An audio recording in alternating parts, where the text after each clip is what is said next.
Problem set 8 मधला third question पहा.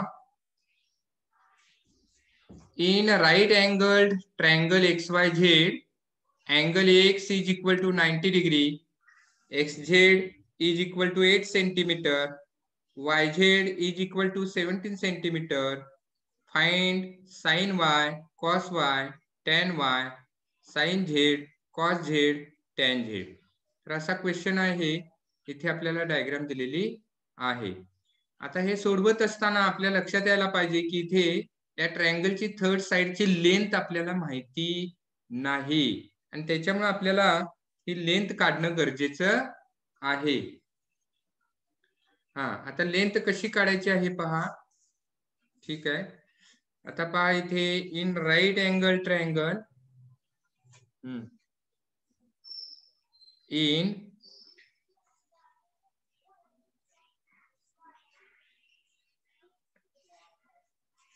right angled triangle XYZ by Pythagoras theorem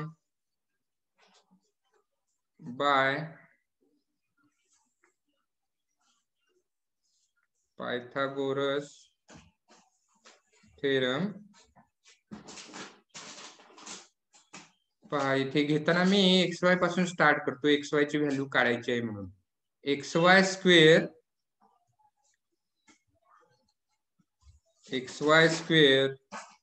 plus XZ square is equal to YZ square आता इथे आपल्याला value ठेवायची आहे. XY ची आपल्याला व्हॅल्यू काढायची आहे त्यामुळे ते तसेच राहतील. देअरफॉर येणार इथे XY स्क्वेअर प्लस XZ ची व्हॅल्यू आहे 8 square is equal to YZ ची व्हॅल्यू आहे 17 त्याचा square. Therefore XY square plus 8 चा स्क्वेअर 64 इज इक्वल टू 289 17 चा स्क्वेअर आहे. and therefore XY square is equal to 64 इकडे प्लस आहे त्या साईडला गेले की मायनस होते. मायनस झाल्यानंतर आपल्याला 225 मिळतील. and therefore taking square root of both the sides we get x square. Therefore XY is equal to 225 चा स्क्वेअर रूट 15 आहे. 15 मिळेल. ओके म्हणजेच आपल्याला इथे व्हॅल्यू मिळालेली आहे पहा कोणाची XY ची लेंथ आपण इथे काढलेली आहे साइडची 15. ओके तर इथे आपल्याला ही 15 मिळालेली आहे. आता या ट्रायंगलच्या तिन्ही साइडची लेंथ आपल्याला माहिती झाली. मग आता कोणतेही रेशो विचारले तरी आपण काढू शकतो आपल्याला माहिती आहे. तर आता आपल्याला इथे जे रेशो दिलेले आहेत ते आपल्याला काढायचे आहेत. तर सुरुवातीला Y पासून आहेत पहा म्हणजे Y अँगलचा विचार करावा लागेल. म्हणजे सुरुवातीला आपल्याला आता रेशो काढायचा आहे. समजा साइन Y चा कोणाचा काढायचा आहे साइन Y चा. पहा इथे आपण घेऊ साइन Y म्हणजे अँगल आहे. ओके साइन म्हटलं की आपल्याला काय लक्षात ठेवायचं आहे. इथे सगळ्यात महत्वाचं साइन म्हटलं की OH लक्षात ठेवायचं आहे. लक्षात ठेवा साइन म्हटलं की OH लक्षात ठेवायचं आहे. कॉस म्हटलं की AH लक्षात ठेवायचं आहे आणि टॅन म्हटलं की OA लक्षात ठेवायचं आहे. इथलं OA हे ओके हे OA ह्याला हे डिवाइड होतात त्यामुळे इकडे OA येतात लक्षात ठेवा. म्हणजे काय हे तर साइन रेशो कसा काढतात opposite side upon hypotenuse. Cos ratio कसा काढतात ऍडजसंट साइड अपॉन हायपोटेन्यूज आणि टॅन रेशो कसा काढतात तर opposite side upon adjacent side. Okay, त्यामुळे हे आपल्याला लक्षात ठेवणं सोपं आहे, हे लक्षात ठेवायचं आहे आपल्याला. ओके, हा आता आपल्याला रेशो काढायचा आहे. आता साइन रेशो काढायचा आहे म्हणजेच आपण OH लक्षात ठेवायचं आहे. इथे लिहित नाही, आपल्या मनातल्या मनात लक्षात ठेवायचं. OH म्हणजे अपोजिट साइड. हा इथे लिहितो मी, just a minute. Opposite side of angle Y upon hypotenuse. Okay, आता इथे पहा अपोजिट साइड ऑफ Y. इथे पहा डायग्राम मध्ये पहा, आता इथे Y ची अपोजिट साइड म्हणजे समोरची साइड पहा, XZ आहे. XZ अपॉन हायपोटेन्यूज म्हणजे 90 डिग्रीच्या अपोजिट साइड हायपोटेन्यूज आपण म्हणतो. हा काही चेंज होत नाही, हा प्रत्येक वेळी हाच राहतो. YZ काय येणार आहे, YZ. ओके, हा ठीक आहे. तर आता इथे XZ अपॉन YZ मिळालेले आहेत. आता याची व्हॅल्यू ठेवायची आपल्याला इथे. आता XZ ची व्हॅल्यू पहा, XZ डायग्राम मध्ये पाहायचं आहे. XZ 8 आहेत अपॉन YZ पहा 17 आहे. म्हणजे sine Y is equal to 8 upon 17. 8 upon 17. Okay, हा तर इथे काही जणांनी दिलेला आहे आन्सर, बरोबर आहे, मेसेज बघितले. ओके, ठीक आहे. आता नेक्स्ट पहा, नेक्स्ट रेशो आपल्याला काढायचा आहे. तो कोणता आहे तर cos Y. Cos Y is equal to, cos म्हटलं की AH लक्षात ठेवायचं आहे, आपण सांगितलेलं आहे. AH means adjacent side of angle Y upon hypotenuse. Okay, आता Y ची पहा ऍडजेसंट साइड, इथे Y डायग्राम मध्ये पहा, मी इथे दाखवतोय.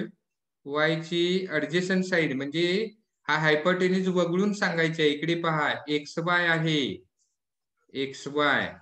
ओके, आणि हायपोटेन्यूज इथे जर पाहिला तर तो YZ आहे. हायपोटेन्यूज काय आहे, YZ.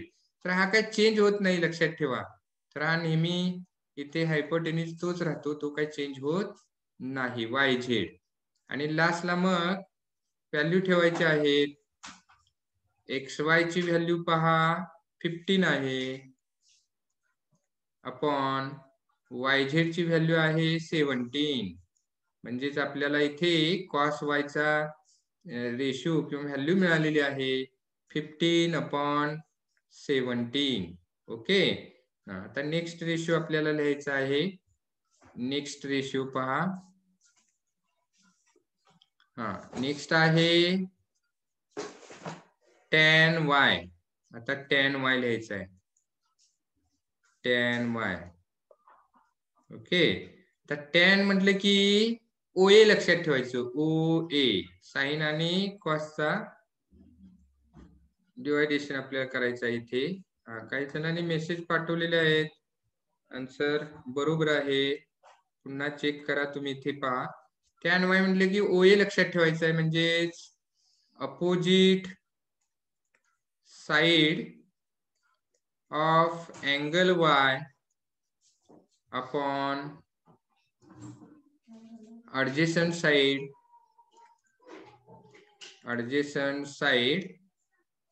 of angle Y. आता पहा Y ची अपोजिट साइड इथे पहा डायग्राम मध्ये XZ आहे. अपोजिट म्हणजे समोरची side XZ upon adjacent side म्हणजे लगतची Y ची पहा XY आहे. XY इज इक्वल टू, आता व्हॅल्यू ठेवायची आहे. XZ ची 8 आहे आणि XY ची 15 आहे. तर tan Y ची व्हॅल्यू आपल्याला इथे 8 अपॉन 15 मिळेल. ओके, आता नेक्स्ट आपल्याला रेशो शोधायचा आहे. पहा, तर नेक्स्ट रेशो आहे साइन झेड. कोणता आहे? Sign Z. साइन झेड पहा. आता साइन म्हटलं की पुन्हा पहा वरती आपण घेतलेलं आहे. साइन म्हटलं की लक्षात ठेवायचं आहे OH. मात्र आता इथे opposite side of angle Z होणार. झेड दिलेला आहे इथे, लक्षात ठेवा. इथे झेड असल्यामुळे इथे झेड घ्यायचं आहे आणि इथे अपॉन हायपोटेन्यूज. आता झेडचा विचार करायचा आहे. झेड पहा, मी इथे दाखवलेला आहे डायग्राम मध्ये पहा. झेड दाखवलेला आहे पहा. तर याचे अपोजिट साइड पहा, XY आहे. अपोजिट साइड XY अपॉन हायपोटेन्यूज काही चेंज होत नाही. YZ तसाच राहतो. YZ. आता फक्त इथे व्हॅल्यू ठेवायची आहे, लेंथ ठेवायची आहे. XY पहा, साइडची लेंथ आहे, XY साइडची लेंथ आहे 15 अपॉन YZ. YZ इथे लेंथ पहा 17. म्हणजे आपल्याला हा रेशो साइन झेडचा मिळाला 15/17. ओके. नेक्स्ट पहा, नेक्स्ट जो रेशो आहे तर तो म्हणजेच कॉस झेड. आता कॉस झेडची व्हॅल्यू आपल्याला लिहायची आहे. Cos Z. कॉस म्हटलं की AH लक्षात ठेवायचं आहे. कॉस म्हटलं की AH म्हणजेच adjacent side of angle Z, sorry opposite side cos, sorry adjacent side upon H. बरोबर आहे, कॉस आहे ना रेशो. AH लक्षात ठेवायचं, adjacent side of angle Z upon hypotenuse. आता झेड ची ऍडजेसंट साइड पहा, इथे झेड ची ऍडजेसंट साइड XZ आहे. XZ अपॉन हायपोटेन्यूज YZ आहे. काय आहे? YZ इज इक्वल टू, इथे पहा XZ 8 आहे अपॉन YZ 17 आहे. YZ काय आहे? 17. ओके. म्हणजे इथे कॉस झेडचा रेशो आपल्याला इथे मिळालेला आहे. ओके, तो मिळाला 8/17. आणि आता आणखीन आपल्याला एक रेशो काढायचा आहे आणि तो म्हणजे कोणता आहे पहा, तर तो आहे टॅन झेड. आता टॅन झेड हा रेशो आपल्याला मिळवायचा आहे. टॅन म्हटलं की काय लक्षात ठेवायचं म्हणून आपण सांगितलेलं आहे, तर OA. O means opposite side. Opposite side of angle Z upon OA म्हटलेलं आहे. म्हणजेच आता इथे adjacent side of angle Z. Okay. आता Z चा अपोजिट साइड पहा, Z ची opposite side XY upon adjacent side Z ची पहा, adjacent साइड XZ आहे. XZ. आता याची व्हॅल्यू लिहायची आहे. XY सेगमेंटची लेंथ पहा 15 आहे अपॉन XZ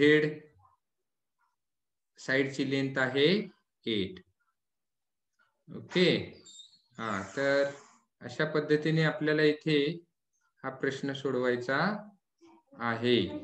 तर इथे आपल्या लक्षात आलं असेल की साइन Y ची व्हॅल्यू मिळालेली आहे 8/17, कॉस Y ची व्हॅल्यू मिळालेली आहे 15/17, टॅन Y ची व्हॅल्यू 8/15, साइन Z ची व्हॅल्यू 15/17, कॉस Z ची व्हॅल्यू 8/17 आणि लास्ट टॅन Z ची व्हॅल्यू 15/8.